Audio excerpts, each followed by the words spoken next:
अस्सलाम वालेकुम, मैं हूं आसिम तारड़ एडवोकेट। इस डॉक्यूमेंट्री के मैंने 2 पार्ट बनाए हैं। एक टोटल तलाक के बारे में है कि तलाक की कितनी किस्में होती हैं, किन सूरतों में तलाक हो जाती है और किन सूरतों में तलाक नहीं होती, और खुला के ऊपर इसका पार्ट 2 है कि औरत किस तरह तलाक ले सकती है। तलाक मियाँ बीवी के दरमियान मुस्तकिल अलहदगी है और ये मियाँ बीवी के अलहदा होने का शरई तरीका है। जिस तरह निकाह मियाँ बीवी के दरमियान पूरी जिंदगी का मुस्तकिल और जायज ताल्लुक का जरिया है, तो तलाक मुस्तकिल मियाँ बीवी का एक दूसरे से अलहदा होने का जरिया है।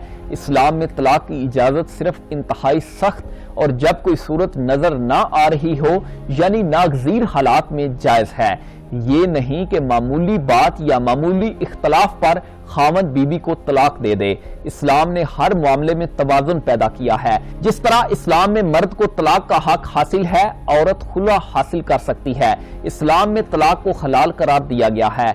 हजूर नबी करीम सल्लल्लाहु अलैहि वसल्लम ने तलाक को हलाल चीजों में सबसे ज्यादा नापसंदीदा करार दिया है। मियाँ बीवी के दरमियान आपस के बाहिमी इख्तलाफात और परेशानियों को खत्म करने का नाम तलाक है। खामद बगैर वजह बताए तलाक दे सकता है। मुहम्मदन लॉ के तहत कोई मुसलमान जो अक्ल रखता हो और बालिग हो चुका हो, जब चाहे अपनी बीवियों को तलाक देने का मजाज है। मुहम्मदन लॉ के तहत तलाक जुबानी या तहरीरी दी जा सकती है और ये हनफी कानून कहलाता है। शिया कानून के तहत तलाक जुबानी मौसर है, तहरीरी तलाक मौसर ना है। अगर खावंद माजूर हो और बोल ना सकता हो तो तहरीरी तलाक दे सकता है। हनफी कानून में 2 किस्म की तलाक को तस्लीम किया गया है। नंबर 1, तलाक सुन्नत वो तलाक है जो उन असूलों के मुताबिक दी जाती है जो नबी करीम सल्लल्लाहु अलैहि वसल्लम की अहादीस में पाए जाते हैं। तलाक बिद्दत यानी इस किस्म की तलाक जो बेकायदा किस्म की हो, जिसे खुलफाए उमैया ने अपने दौर में राइज किया हो। मुहम्मदन लॉ में जो तलाक की अक़साम बयान की गई हैं उनमें तलाक एहसन, तलाक की ये किस्म हदीस रसूल सल्लल्लाहु अलैहि वसल्लम में मौजूद उसूलों के मुताबिक है। तलाक सुन्नत की पहली सूरत तलाक एहसन है। ये उस सूरत में होती है जब एक तोहर एक हैज से दूसरे हैज की दरमियानी मुद्दत में एक तलाक दी जाए और इसके बाद जमाना इद्दत में औरत से सोहबत से परहेज किया जाए। अगर मियाँ बीवी के दरमियान सोहबत ना हुई हो तो तलाक एहसन हैज के दौरान भी दी जा सकती है। इस तलाक को तलाक एहसन इसलिए कहा गया कि इस सूरत में मर्द बीवी से रजू कर सकता है, 2 तलाक का हक बाकी रहता है। अगर बात की जाए तलाक हसन की तो तलाक सुन्नत की एक सूरत है, अलबत्ता इमाम मालिक रहमतुल्लाह अलैह ने इसे मकरूह करार दिया है। इसकी सूरत यह है कि लगातार 3 तोहरों में 3 तलाकें दी जाएं, एक तलाक एक तोहर में, दूसरी तलाक दूसरे तोहर में और तीसरी तलाक तीसरे तोहर में दी जाए। ऐसी तलाक तीसरे तोहर में तलाक का लफ्ज मुंह से निकलने से मुकम्मल हो जाएगी। इस तरह तलाक रजी की बात की जाए, तलाक एहसन में मुद्दत खत्म होने से पहले बीवी से रजू कर लिया जाए या तलाक हसन में तीसरी तलाक देने से पहले रजू कर लिया जाए, तो तलाक एहसन और तलाक हसन जैसी भी सूरत हो तलाक रजी की सूरत इख्तियार कर लेती है। रजू करना गोया निकाह सानी के बगैर यानी दूसरे निकाह के बगैर पहले निकाह की तरफ लौट आना है। रजू करना उन सूरतों में हो सकता है। नंबर 1, अगर खावंद बीवी का बोसा ले ले खा बीवी की मर्जी ना भी हो। नंबर 2, खामद बीवी से जिमा करे खा बीवी की मर्जी ना हो। नंबर 3, खामद का इकरार कि मैंने तुमसे रजू किया। नंबर 4, खामद का किसी दीगर शख्स के सामने इकरार कि मैंने बीवी से रजू कर लिया है। यहाँ पर अहम बात, हनफी कानून के तहत शहादत के बगैर भी रजू दुरुस्त है, मगर बेहतर यही है कि गवाहान मौजूद हों। इमाम शाफी के मुताबिक गवाहान को मुकर्रर करना लाजम है। इला सलाम में इला भी तलाक की एक किस्म है। इला किसी किस्म की कसम खाने से होता है, यानी अगर खामद कसम खाए कि वो 4 माह तक अपनी बीवी से अज़दवाजी ताल्लुकात नहीं रखेगा, अगर वो अपनी कसम पर कायम रहता है तो तलाक हो जाएगी। अगर इस दौरान खामद अपनी कसम तोड़कर बीवी से रजू कर ले तो इला खत्म हो जाएगा, अलबत्ता कसम तोड़ने का कुफारा अदा करना होगा। इमाम शाफी के नजदीक इला के जरिए अलहदगी सिर्फ अदालती डिग्री के जरिए होगी। शिया कानून के मुताबिक अगर शोहर दौराने इला और इला की मुद्दत खत्म होने के बाद भी बीवी से रजू नहीं करता तो बीवी अदालत में दावा दायर करेगी और अदालत खावंद को मजबूर कर सकती है कि या तो बीवी को तलाक दे या फिर उससे रजू करे। الا کی تفصیل دفعہ 317 محمدن لا میں موجود ہے۔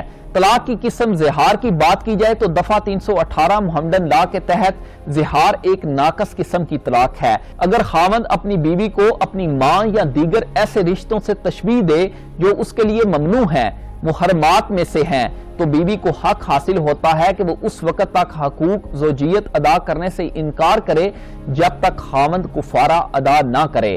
اگر شوہر کفارہ ادا نہیں کرتا تو بیوی کو حق حاصل ہے کہ وہ بذریعہ عدالت طلاق لے۔ عدالت خاوند کو کفارہ ادا کرنے یا طلاق دینے پر مجبور کر سکتی ہے۔ اگر بات کی جائے خلا اور مبارت کی تو دفعہ 319 محمدن لا کے تحت نکاح شوہر اور بیوی کی باہمی رضامندی سے بھی منسوخ ہو سکتا ہے۔ ایسا دو صورتوں میں ہوتا ہے۔ نمبر 1، اگر بیوی کی خواہش اور مرضی ہے اسے طلاق دی جائے اور بیوی طلاق کے عوض خاوند کو کوئی معاوضہ دیتی ہے، معاوضے کی ادائیگی حق مہر سے دستبردار ہونے کی صورت میں بھی ہو سکتی ہے۔ ایسی رضامندی طلاق خلا ہے۔ مبارت کی وہی صورت ہے جو خلا کی ہے، البتہ بنیادی فرق یہ ہے کہ خلا مکمل رضامندی اور ناراضگی کے بغیر کیا جاتا ہے اور مبارت بیوی کی ناراضی کی صورت میں خلا طلب کرے تو مبارت ٹھہرے گا۔ اگر بات کی جائے جبریہ طلاق کی تو دفعہ 315 جبریہ طلاق سے متعلق ہے۔ دفعہ 1000 کے تحت اگر طلاق جبر سے دلوائی جائے تب بھی جائز ہے، بشرطے کہ طلاق کے الفاظ جو شوہر ادا کرے صریح اور مکمل ہوں۔ اگر طلاق خود پیدا کردہ نشہ کی وجہ سے اپنے باپ کو خوش کرنے کے لیے یا کسی دیگر شخص کو خوش کرنے کے لیے دی جائے تب بھی جائز اور مؤثر ہوگی۔ یہ حنفی قانون کے مطابق ہے، البتہ شیعہ قانون کے مطابق جبریہ طلاق ناجائز ہے اور مؤثر نہیں ہوگی۔ اسی طرح طلاق کی قسم لیان کی بات کی جائے تو لیان بذریعہ عدالت وقوع پذیر ہوتا ہے۔ اگر خاوند بیوی پر زنا کا جھوٹا الزام لگائے تو بیوی عدالت میں نالش دائر کر سکتی ہے۔ زنا کے 4 گواہان کی عدم موجودگی میں عدالت میاں بیوی کو اپنے اپنے موقف کے بارے میں حلف اٹھانے کو کہتی ہے۔ خاوند ایک مخصوص طریقے سے حلف اٹھائے کہ وہ سچا ہے اور عورت ایک مخصوص صورت میں حلف اٹھائے کہ اس کا خاوند جھوٹا ہے تو طلاق واقع ہو جائے گی اور عدالت لیان کی ڈگری جاری کرے گی۔ طلاق کے مسئلے پر شیعہ اور سنی قانون میں جو فرق ہے اس کو بیان کیا جائے تو نمبر 1، سنی قانون کے مطابق طلاق تحریری طور پر دی جا سکتی ہے، جبکہ شیعہ قانون کے تحت طلاق زبانی ہونا چاہیے۔ اگر خاوند بولنے سے معذور ہو تو تحریری طلاق ہو سکتی ہے۔ نمبر 2، سنی قوانین کے تحت گواہان کی موجودگی ضروری نہ ہے، جبکہ شیعہ قانون کے مطابق گواہان کی موجودگی ضروری ہے۔ سنی قانون کے تحت طلاق بدعت جائز ہے، جبکہ شیعہ قانون کے تحت طلاق بدعت ناجائز ہے۔ سنی قانون کے تحت طلاق کے الفاظ کافی ہیں، نیت نہ بھی ہو تو طلاق مؤثر ہے، جبکہ شیعہ قانون کے تحت نیت نہ ہو تو طلاق غیر مؤثر ہے۔ نمبر 5، جبر، نشہ، مذاق یا کسی کو خوش کرنے کی خاطر طلاق جائز ہے اور یہ سنی قانون ہے، جبکہ شیعہ قانون کے مطابق ایسی طلاق فاسد ہے۔ اجازت دیجیے، اللہ حافظ۔